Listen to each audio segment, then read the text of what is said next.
मेरे देखने और सुनने वालों को अस्सलाम वालेकुम। इस वीडियो ब्लॉग के साथ मैं हूं शाहिद काज़मी। आज नाज़रीन आपको एक पुराने वक्तों की कहानी सुनाते हैं। पुराने वक्तों में एक बहुत ताकतवर बादशाह था जिसको अपनी ताकत पे बहुत नाज था, लेकिन उस बादशाह का एक बहुत करीबी मुशीर था जो उसको हर मामले में मशवरों से नवाजता था और बादशाह उसके मशवरों पे अमल भी करता था। कहाँ पे किसको लगाना है, किसकी तैनाती किसकी होनी है, दरबार में किस वज़ीर को क्या मुकाम मिलना है और किस वज़ीर को अहमियत देनी है, किस वज़ीर को अहमियत नहीं देनी, बादशाह के किन मामलों में क्या फ़ैसला करना है, ये बादशाह अपने उस मुशीर से मशवरा किए बिना हरगिज़ न करता था। बादशाह के ख़जाने के अंदर कमी होना शुरू हो गई, लेकिन मुशीर ने बादशाह को मशवरा दिया कि सब अच्छा है। बादशाह ने उसकी बात मान ली और किसी किस्म का कोई एक्शन नहीं लिया। बैरूनी महाज पर दूसरे मुमलिकत के बादशाहों ने बादशाह के ऊपर हमले करना शुरू कर दिए, मुल्क की सरहदों पर हमले करना शुरू कर दिए। रियासत को ख़तरा दरपेश हुआ। मुशीर ने बादशाह को कहा कि सब अच्छा है।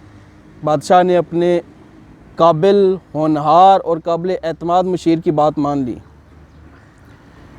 बादशाह उस मुशीर की कोई बात नहीं टालता था। दरबार में चहमगोइयाँ शुरू हो गईं। बहुत से लोग बादशाह के ख़िलाफ़ उसको बादशाह से हटाने की तदबीरें सोचने लगे, लेकिन उस मुशीर ने बादशाह को ये मशवरा दिया कि किसी किस्म का कोई मसला नहीं है और सब अच्छा है। बादशाह ने अपने आज़मूदा काबिल मुशीर का ये मशवरा भी मान लिया और कोई एक्शन ना लिया। आहिस्ता आहिस्ता बादशाह की सरहदें सिकुड़ने लगीं, रियासत कमज़ोर होने लगी। बैरूनी महाज से दूसरी शाहियों के हाकिम बादशाह के ऊपर हमले करने लगे। सरहदी इलाकों पे उनका कब्ज़ा होने लगा। मईशत दगरगू होने लगी। दरबार के अंदर चहमगोइयाँ शुरू होने लगीं। दरबारी साजिशें बादशाह के ख़िलाफ़ शुरू हो गईं, लेकिन बादशाह को अपने मुशीर पे मुकम्मल भरोसा था।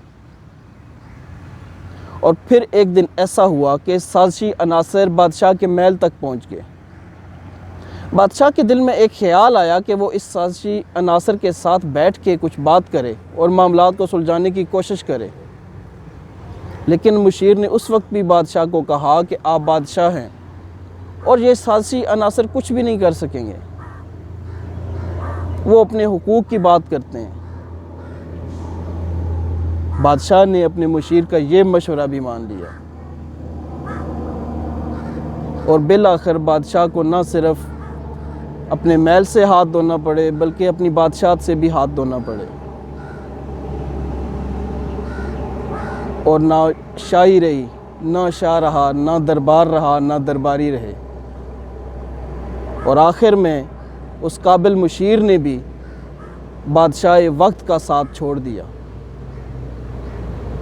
ये पुराने वक्तों की एक कहानी है।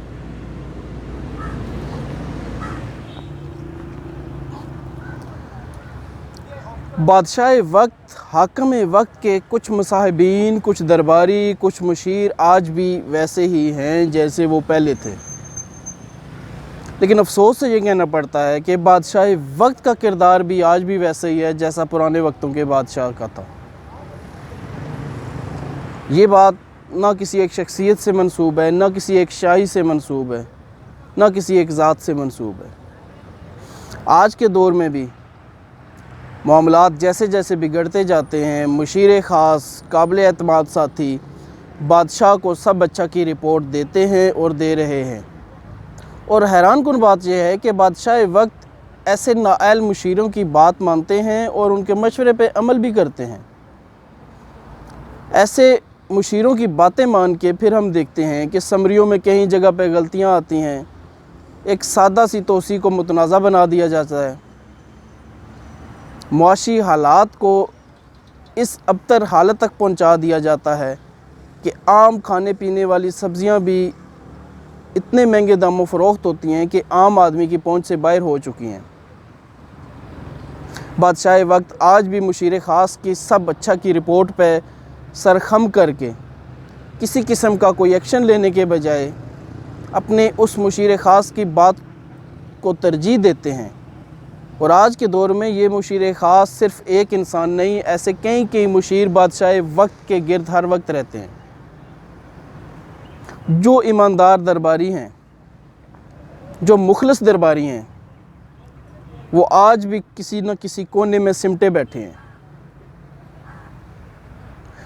अर्ज़ सिर्फ इतनी है कि बादशाह वक्त जितना जल्दी ऐसे मुसाहिबीन, ऐसे मुशीरों से जान छुड़ा लेंगे जो उनको सिर्फ सब अच्छा की रिपोर्ट देने को अपना फ़र्ज़ समझते हैं, तो ना सिर्फ बादशाह के लिए अच्छा है बल्कि रियाया के लिए भी बहुत अच्छा है।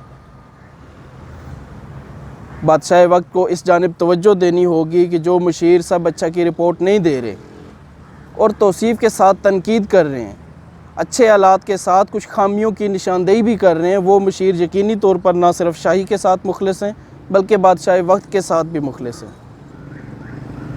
बादशाह वक्त को ये फ़ैसला करना है वो ऐसे मुसाहिबीन और मुशीरों से कब जान छुड़ाते हैं जो उनको सिर्फ सब अच्छा की रिपोर्ट देते हैं। सबसे पहले बादशाह वक्त को इस हवाले से लाया अमल अपनाना चाहिए कि जो मुशीर, जो मुसाहिबीन उनकी शाही के अंदर आसमानों को छूने वाली कीमतों के बावजूद टमाटर 17 रुपये किलो बताते हैं, वो उनके साथ कितने मुखलिस हैं और शाही के साथ कितने मुखलिस हैं। आप सबका बहुत बहुत शुक्रिया।